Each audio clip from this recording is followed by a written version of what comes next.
to a meeting of Cabinet on Monday, 3rd of February. We'll go into the first item, which is to receive declarations of interest from members in respect of any matter on the agenda.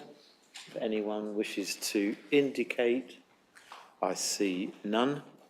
Then to item number 2, receive apologies for absence. We are all present. Then item number 3, to be agreed by general affirmation, the open and exempt minutes of the previous meeting held on the 11th of November 2024. Are they agreed? Agreed. Thank you very much indeed. Item 4 is to consider any items that the chairman agrees to take as urgent business. I have none, which brings us to the main event, item 5, the corporate plan and budget for 2025-2026.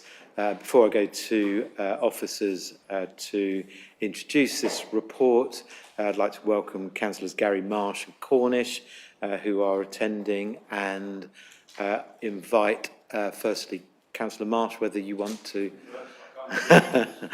I will invite Councillor Cornish, whether he has any comments to make on this item. Thank you, Councillor Eggleston. Yes, I do. So, a couple of questions, I guess. Firstly, being involved in the working group, I guess, which have worked towards this, I think the first point is to thank the officers for the time and effort that I think has been put in managing a budget under very difficult circumstances. And I think that should be recognised. And I think my first point, I think, is being involved in that group. I think obviously the goalposts have changed, I think, significantly since we had those 3 meetings. So my first question, I guess, broadly to the Cabinet and officers is, what would we have done differently, knowing what we know now with regard to local government reorganisation? And I don't mean in the short term for 2025, I mean in the longer term. And secondly, the reserve, I think, has changed since the original draft before Christmas. But also I note that it is below the 11.6 million that we should aim to hold the general reserve at. And if it will remain below, could we therefore think about that reserve differently, considering we're operating outside of those realms of where we should be? That's me. Thank you. To start? Yes. Shall I go to Gary? Yeah. Councillor Marsh. Thank you, Councillor Cornish. Can I throw my iPad against this wall? The concern that I have, if I could get into it and get to the right page for you, but it's just not playing, is in your capital programme, you've got money put aside. Funny enough, here it's just come in. Bear with me a second, please. Mm-hmm. It's on. I really wish I had some paper.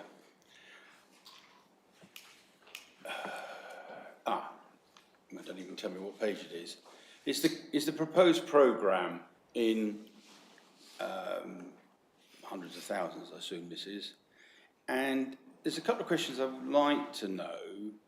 Under the parking, you've got some money put aside for looking at feasibility of car parks. Is that to do with Martlett's car park, multi-storey, to see how safe it is? Or is it the feasibility at Queensway in East Grinstead? And the second one, and I should know where this is, but I haven't got a clue, is the London Road Recreation Master Plan Phase 1. And that's latter part of its new bids, 866,000, I assume that's what that is. and it's just above, just below the St John's Master Plan Phase 1. It sounds really daft, but can you tell me where that is? Because I really don't know where it is. I've been trying desperately to find out the London Road one. And I think that is about it at this point in time. Thank you. Thank you, Councillor Marsh. I may not have the detail, the officers might. I'm sure in relation to parking and the parks programme, Councillor Hobbs probably got his finger on the detail. But to introduce the item, I'll go to Catherine Hall. So just to be clear, Chairman, how do you want to deal with those? Because remember, those questions can't be part of your deliberations as a cabinet. So how do you want us to deal with those first? Let's deal with those first. Yeah, before you start your deliberations, yeah. Okay. So first of all, these detailed questions do write to us in advance rather than, so we may come back to you on that last point, Gary, if Simon hasn't got a chance to look it up. So we'll do that in writing for you. I think the feasibility work you're referring to is Queensway, but again, I'm pretty sure it is. Just to confirm that. On your points, Councillor Cornish, Louise and Rachel Rachel in particular can comment on the general reserve position, but with regard to local government reorganisation, I did say this at the scrutiny committee and I'll say it again, the rules don't change for our responsibilities as a council. Right, so we remain with all the statutory and fecundary duties that we have to the taxpayer, and that doesn't change at all. And so with regard to the level of our general reserve, that remains as advised. This is the most up-to-date advice we have to give to you as members. And as you know, that the situation on LGR remains unclear. We've been waiting for a letter for some considerable time, well, I say because it seems like it, weeks. Where the government is on its timescales and resourcing, I can't tell you, and I don't know. But the duties of this council to maintain its general reserve at a particular level will not change. And neither is our advice. Our advice, based on what we know today, is what's in these papers. Okay. Okay, I think you can start your proper meeting now. Thank you. And shall I come to you again to introduce the Yes, item? Thank you. Thank you. Thank you. So, with regard to agenda item 5, Cabinet, as Councillor Cornish alluded to actually, you can be reassured that the paper in front of you has had considerable scrutiny by members already. So we had a cross-party working group which gave us a lot of time and support actually, and challenge for the ideas that were within the plan. And then that was followed by a reflective, inquisitive, detailed scrutiny meeting a couple of weeks ago, again, which was very helpful. So members across the chamber have had a good look at these proposals already. And it's been very helpful to build consensus around some of the more challenging issues within them, particularly around fees and charges and that sort of thing. I think on the upside, there is, despite the difficult context, which is highlighted in the paper, and we know that neighbouring authorities and authorities further away are facing far more difficult decisions, frankly, than you're going to face. And as I said at the time, that's not from luck. That's from good decision making by previous councils and this council. There's a lot of good news in here for you as a council, including the rollout of simpler recycling, which would be incredibly positive for our communities and for the environment. And as I said at the Scrutiny Committee, a very considerable capital programme of over 30 million, which recognises investment over the next few years in much loved council assets. So despite the difficulty, there is a lot to be positive about, I think, in these papers. With regard to the points raised by opposition members before the meeting proper started, I would just also add that I think the picture, as the picture unfolds during this financial year around the introduction of elected mayors and or reorganisation, we will need to keep a weather eye on the resourcing that needs. At the moment, we can't offer you better advice than in this paper, but that might be different in 2 or 3 months or 4 months' time. And so we have a very agile mechanism, which is your consideration of budget management reports, and that will give us an opportunity to review at least quarterly where we are with that, the particular demands of those things and whether we need to move resources around to meet those demands. But as I say, we don't know enough to be able to advise you on that right now. All right? Thank you. Okay. Thank you. And before I go to Councillor Hicks to propose this item, which Councillor Gibson is going to second, I just want to pick up a reserves point because I was going to make this point anyway, and I may come back for further comment afterwards relating to our reserves, which people may be interested in hearing. So you'll be aware in the past we used to carry in our general reserves an item of an amount of 4.8 million, which was held in perpetuity, and that used to be treated as part of our total general reserve. You'll notice that in this corporate plan and budget, because we can't really draw on it, from advice from officers, that sum has been moved. So £4.8 million has gone from that general reserve position and has moved elsewhere. So that accounting change partly explains the general reserve position. But of course, if you compare the previous year with this year in terms of general reserves, the clear trend is that we're building back up to that 11.8 million. And whilst nothing is certain in what is increasingly looking like an uncertain world, it is the policy of this council to get back to that recommended level. If I can now go to Councillor Hicks to introduce and propose the budget. So over to you.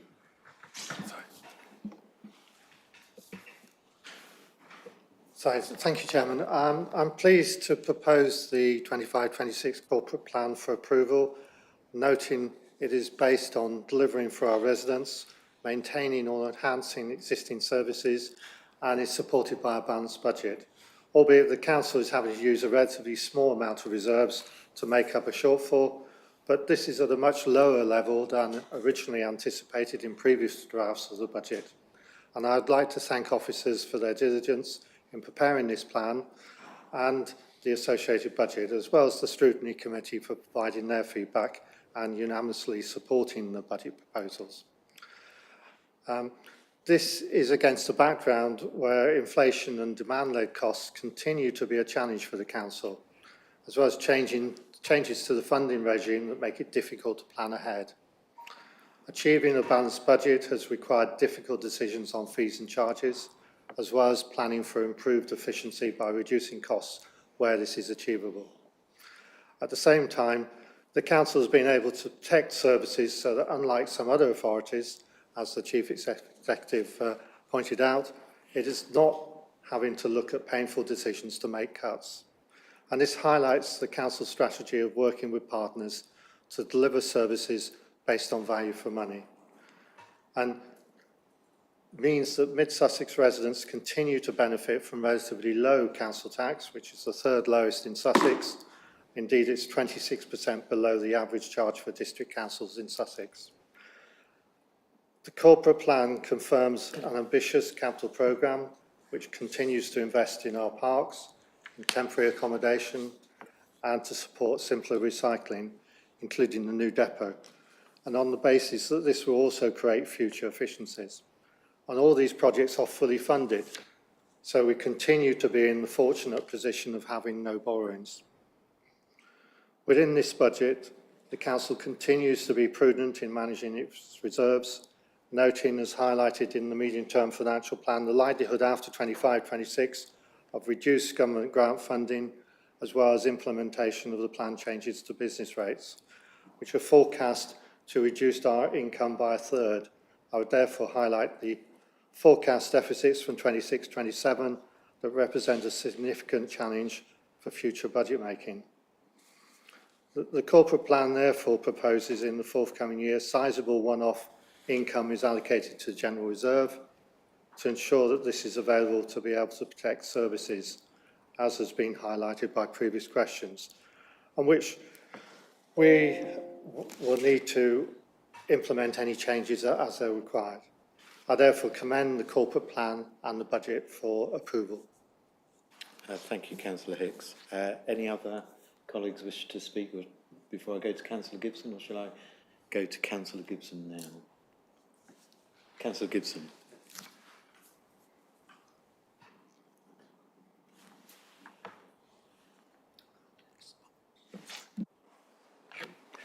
Thank you, Chairman.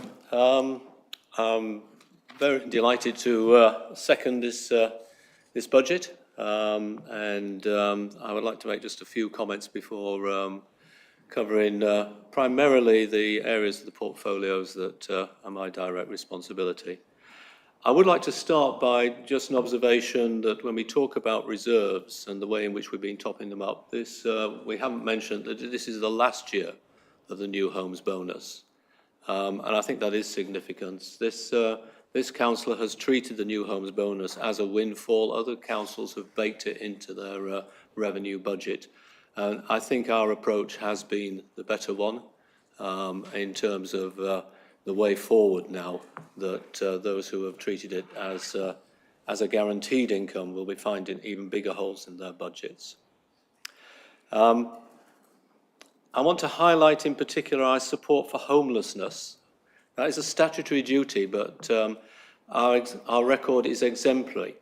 And I'm pleased to see that our early engagement homelessness prevention service will be expanded. I took the opportunity to visit the East Grinstead Food Bank during the year and see the work of that group. And while it's disappointing that in a district like this that we have households that have to rely on food banks, then I think the work that's done to prevent them falling further into difficulty is absolutely excellent, and it is really good that we're in a good position to be able to expand that service. And that's alongside our continuing investment in local temporary accommodation. And I think that the word local is important there, because if we can keep households who have fallen into homelessness within the local area, then they can maintain their networks and not suffer, if you like, further hardship, as happens if they're put in long-distance bed and breakfast. And I think I'd like to contrast if you like, the foresight of this council in its purchase of temporary accommodation, in that we've been able to avoid the problems that other councils have faced with high costs of that, endangering all other aspects of their programme. And in some respects, I see an equivalence to the problem of special educational needs, which is affecting the upper tier authorities in a much greater way now, that their failure to invest in suitable places has left them with significant holes in the budget, talking about billions across the entire country, which will be very difficult to resolve. Alongside the temporary accommodation, our district plan policies have added over 700 affordable homes since this administration came into office, increasing the total stock by, I estimate, 10%. And residents entitled to register for housing will receive offers within timescales that many councils can only dream of. But there's no room for complacency. The number of households registering remains at a historically high level, and the support for the draft district plan and its confirmation is urgently required. Moving on to the other area that I have responsibility for, the Sustainable Economy Strategy. It's been a very positive year. We've introduced the Social Value and Sustainability Charter, and that's giving us greater benefit from the council contracts. And it also enables us to have greater influence on the council's indirect or Category 3 CO2 emissions. And that will be moved forward into targets in the current year as part of the revised strategy, which we expect to go to council soon. And that will give greater clarity on the role of the strategy within national, regional, and the local context. and we'll have more focused objectives and clear targets. I would like to finish with an observation on car parking, and in particular, as has already been mentioned, the investment. I'm pleased that we were able to address many of the issues that were raised in the car parking strategy. And I'm pleased also to see that we will be investing not only in whether or not the Queensway development should be taken forward, but also in the introduction of new technologies for more modern car parks that will enable us, those using the car parks, to linger longer and spend more within the high streets. And in that respect, I'm pleased to see that there is, I think, Business Improvement District plan coming forward for Haywards Heath, and I would hope that that can be extended to other towns in the district.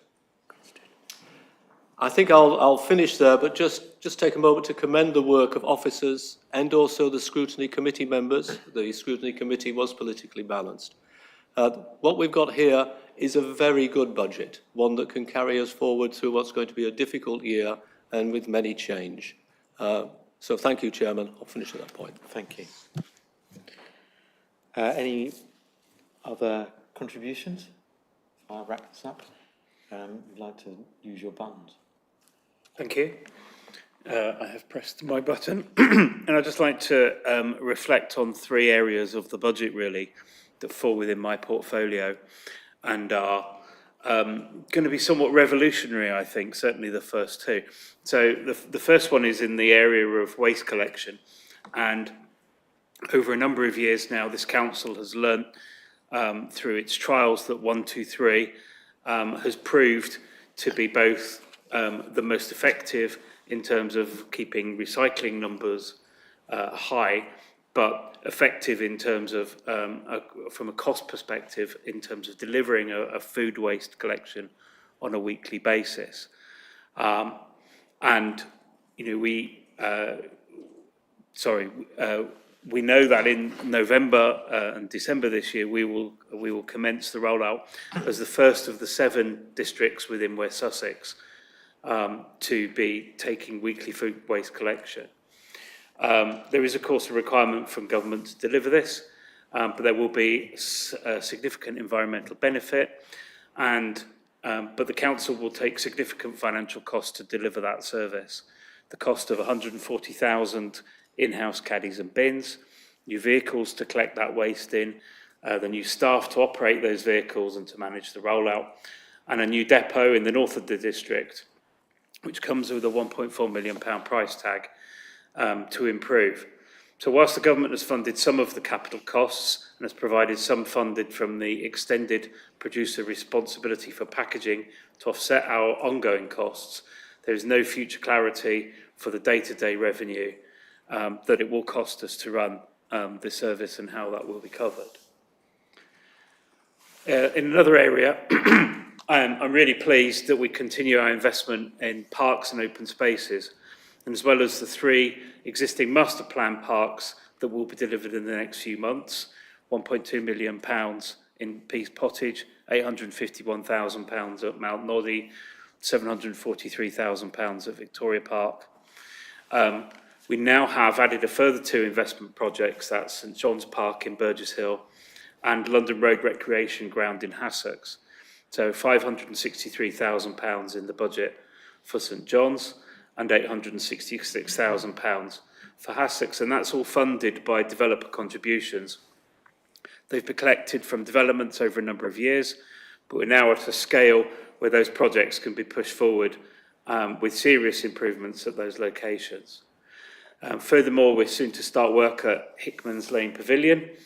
Our contribution of £320,000 in the budget is being matched by other sources of funding. And of course, our big project, the Arc Centre for Sport, will open this spring. Cost of over £8 million to this council for the benefit of residents across the district.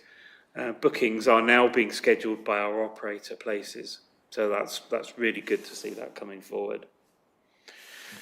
And the final area I'd like to talk about really is the parking strategy. When we implemented it, Earlier in this financial year, it was the promise of continued investment in the car parks, and the first 3 car park investments are coming forward with frictionless payment technology, East Grinstead, Haywards Heath and Burgess Hill. It will free up enforcement officers to do more on-street antisocial parking management, and assuming that those trials are the success we expect, then we look forward to quickly rolling to potentially more sites. And of course, the business case for the increased capacity at Queensway and East Grinstead is nearing completion, and we'll consider that mid-year. Thank you. Thank you, Councillor Hobbs. Councillor Anne-Marie Cook. Hello, thank you. I'd just like to say that I'm very pleased to support the recommendations and thank all parties involved in putting this budget and corporate plan together in these uncertain times. And I'd like to give special word of thanks to the finance team to organise this. As it's a prudent plan that delivers excellent services for our residents. As Cabinet Member for Communities, I am pleased to see that we have been able to continue our support for our community grants programme, and where I have seen that relatively small amounts of funding are put to great use and are particularly good value for money in serving the community. Thank you. Thank you, Councillor Cook. Just a couple of comments from me and then we can proceed to a vote. I think it's worth reflecting on it in terms of the numbers. So in the capital programme, you see a capital programme of 34.6 million, and we can see over the planned period how we are deploying those funds. They come from a variety of sources, but we are rolling out over a 4-year period a considerable investment in communities where we anticipate the capital programme going from 34 million and deploying around about 26 million pounds worth of investment in the district over that period. And I think, you know, that's a all of us in the council should be very satisfied with that. The other point to make out, to highlight, is that the last year when we were looking at the corporate plan, we anticipated a deficit in 26, 27 of 1.8 million.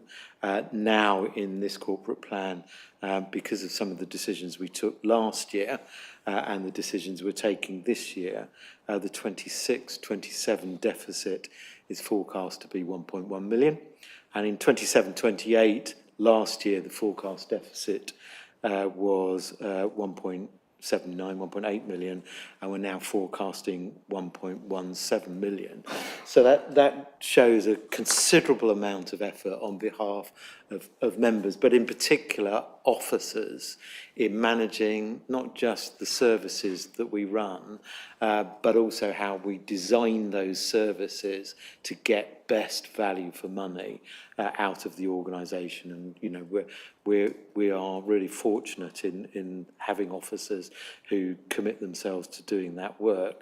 But of course, we know that we're entering into a period of uncertainty. I won't refer to some of the things that are happening over the pond, but in England, with impending local government reorganisation, we do need to just keep our minds on what might be some consequences around that in terms of our finances and how we manage that. And as the Chief Executive referred to, using our budget monitoring to mean that we can remain agile and respond to those pressures as and when they arise. This budget has been worked through a politically balanced steering group. It went to scrutiny. It was passed unanimously by scrutiny. So it gives me, hopefully, some confidence that when we get to council later on in the month, that we'll also get the same level of cross-party support for what is a fair and balanced budget, which delivers for our community, safeguards our finances and positions us well for the future. With that in mind, as it's been proposed and seconded, I would suggest we go to a vote.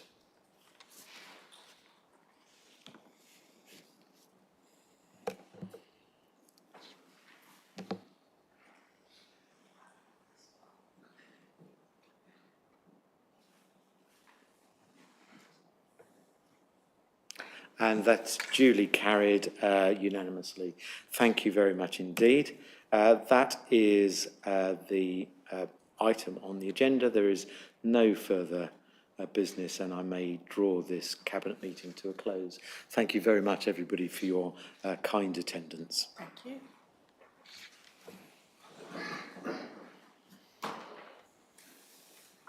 Okay, thank you.